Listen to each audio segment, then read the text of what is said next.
Welcome back to our channel honour of commerce. నేను మీ Suma.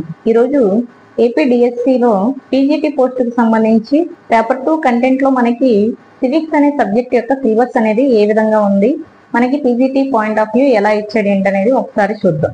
First topic మనకి ఏముందనేది చూద్దాం. ఇక్కడ చూస్తే కాన్సెప్ట్స్, థియరీస్ అండ్ ఇన్స్టిట్యూషన్స్ అనేసి ఫస్ట్ ది టాపిక్ అనేది ఇచ్చారు. దానిలో సబ్ పాయింట్స్ ఉన్నాయి, అవి చదువుదాం. ఫస్ట్ ఏ పాయింట్స్ వస్తే మనకి ఇంట్రడక్షన్ మనం చూస్తే definition, scope and importance of political science. Next point మనం చూస్తే బి పాయింట్ స్టేట్ లో మనం చూస్తే nation formation and its functions. Next C point మనం చూస్తే లా, సోర్స్ ఆఫ్ లా అనేది ఇక్కడ ఇచ్చాడు కాన్సెప్ట్. నెక్స్ట్ పాయింట్ మనం చూస్తే D point liberty and equality their relationship అనేసి అడుగుతున్నాడు. అంటే లిబర్టీ, ఈక్వాలిటీ వాటి యొక్క రిలేషన్షిప్ అనేది చూడాల్సి ఉంటుంది. Next science of rights. Next second topic అనేది చూద్దాం, ideologies, individualism and socialism. Next third point forms of government. Forms of government లో మనకి సబ్ పాయింట్స్ ఉన్నాయి, అవి ఏంటనేది చూద్దాం. ఫస్ట్ ఏ పాయింట్ చూస్తే డెమోక్రసీలో మనకి ఇక్కడ ఏముందంటే డైరెక్ట్ అండ్ ఇండైరెక్ట్ అనేసి ఇచ్చారు, అవన్నీ చూడాలి. నెక్స్ట్ పాయింట్ మనం చూస్తే ఏముందంటే యూనిటరీ అండ్ ఫెడరల్ అనే కాన్సెప్ట్ అనేది ఇచ్చారు. నెక్స్ట్ వన్ మనం చూస్తే పార్లమెంటరీ అండ్ ప్రెసిడెన్షియల్. మనకి organs of government. Organs of government లో ఏమేమి కాన్సెప్ట్స్ ఉన్నాయంటే legislature, next executive, next one judiciary. Next Roman number 2 యొక్క సిలబస్ ఏముంది అంటే ఇండియన్ గవర్నమెంట్ అండ్ పాలసీస్. దానిలో మనకి పాయింట్స్ ఏంటనేది చూద్దాం. ఫస్ట్ పాయింట్ చూస్తే ఎవాల్యుయేషన్ ఆఫ్ ఇండియన్ కాన్స్టిట్యూషన్, ఈ కాన్సెప్ట్ చూసుకోవాలి. Next one Indian federation, centre state relations. వీటి నుంచి ఎక్కువ ఇంపార్టెంట్ బిట్స్ అనేవి రావడానికి అవకాశం అనేది ఉంది. నెక్స్ట్ మనకి fundamental rights, duties, constitutional remedies. Fundamental rights, duties ఇవన్నీ మనకి ఇంటర్మీడియట్ లో ఉంది, అలాగే స్కూల్ లెవెల్లో కూడా ఫండమెంటల్ రైట్స్, డ్యూటీస్ అనేవి ఉన్నాయి, కాబట్టి ఆ కాన్సెప్ట్ కూడా ఇంపార్టెంట్ అనేసి చెప్పొచ్చు. దాని నెక్స్ట్ ఫోర్త్ పాయింట్ చూస్తే మనకి ప్రెసిడెంట్ లో మనకి election, powers, functions, prime minister and council of minister. Next point మనం చూస్తే ఏముందంటే పార్లమెంట్ లో కాంపోజిషన్ పవర్స్, జ్యుడిషియల్ రివ్యూ అనేసి ఇచ్చారు. నెక్స్ట్ కాన్సెప్ట్ మనకి చూస్తే జ్యుడిషియరీ లో మనకి ఏముందంటే supreme court. Next powers, judicial review, ఇది న్యాయ వ్యవస్థ కాబట్టి సుప్రీం కోర్టు గురించి ఉంది, కాబట్టి ఈ టాపిక్ కూడా క్లియర్ గా చూసుకోండి. నెక్స్ట్ కంటిన్యూషన్ చూస్తే మనకి 7th పాయింట్ ఏముందంటే ఎలక్షన్ కమిషన్. దానిలో మనకి ఎలక్టోరల్ రిఫార్మ్స్, ఓటింగ్ బిహేవియర్, ఈ 2 కాన్సెప్ట్లు చూడాల్సి ఉంటుంది. నెక్స్ట్ పాయింట్ మనం చూద్దాం లోకల్ గవర్నమెంట్.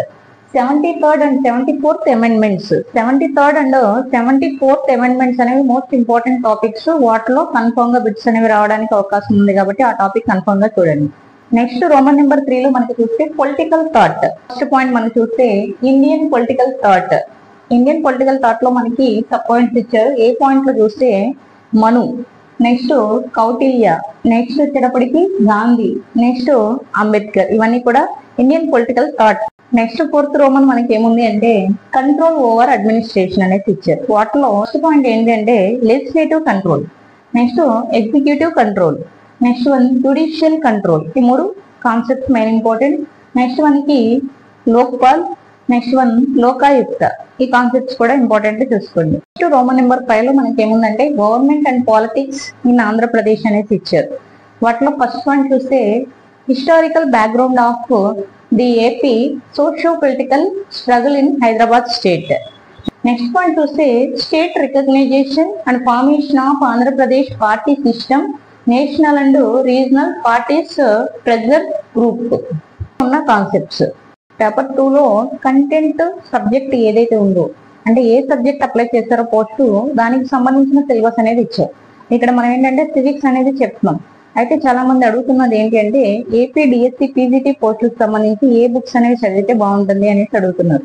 మనకి ఇక్కడ ఏం చెప్తున్నారంటే 6th నుంచి డిగ్రీ వరకు ఏపీకి సంబంధించి మీరు సివిక్స్ పెడితే గనక ఆ సివిక్స్ ఆర్ పొలిటికల్ సైన్స్ అనేది ప్రిపేర్ అవ్వాల్సి ఉంటుంది. అంటే 6th క్లాస్ నుంచి డిగ్రీ వరకు మీకు సివిక్స్ అనేది ఎక్కడైతే ఉందో ఆ సివిక్స్ అంతా కూడా ప్రిపేర్ అవ్వాల్సి ఉంటుంది. ఒకవేళ వేరే సబ్జెక్ట్ వాళ్ళు అంటే కామర్స్ వాళ్ళు అయితే కనుక 6th నుంచి 10th వరకు ఉండదు వాళ్ళకి కామర్స్.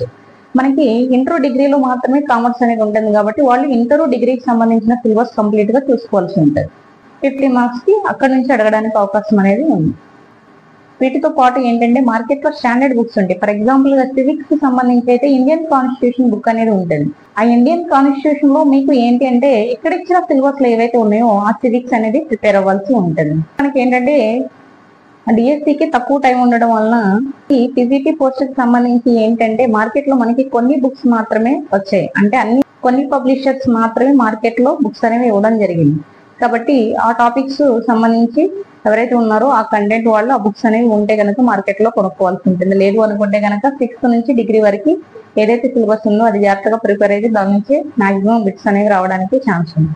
పేపర్ 2 లో కంటెంట్ మనం ఇక్కడ సివిక్స్ అనేది చెప్పాం. ఈ పేపర్ 2 కంటెంట్ అనేది టోటల్ గా 50 మార్క్స్ వస్తాయి. అంటే 100 క్వశ్చన్స్ ఇస్తారు, ఈచ్ క్వశ్చన్ హాఫ్ మార్క్ అనమాట.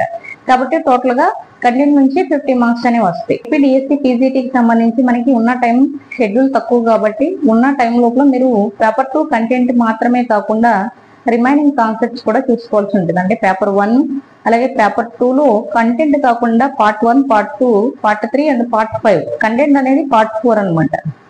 కాబట్టి రిమైనింగ్ అనేది కూడా చూసుకోవాల్సి ఉంటుంది. దీనితో పాటు మనకి పేపర్ 2 లో కంటెంట్ అనేది మన సబ్జెక్ట్ కాబట్టి పీజీ దాని మీద చేసాం కాబట్టి కొంచెం ఎక్కువ నాలెడ్జ్ ఉంటుంది కాబట్టి ఎక్కువ స్కోర్ అనేది గెయిన్ చేయడానికి అవకాశం అనేది ఉంటుంది. దీనితో పాటు రిమైనింగ్ ఉన్న టాపిక్స్ కూడా చూసుకోవాల్సి ఉంటుంది. ఐ హోప్ మీకు వీడియో నచ్చింది అనుకుంటున్నాను. నచ్చితే లైక్ చేయండి, షేర్ చేయండి, సబ్స్క్రైబ్ చేయండి.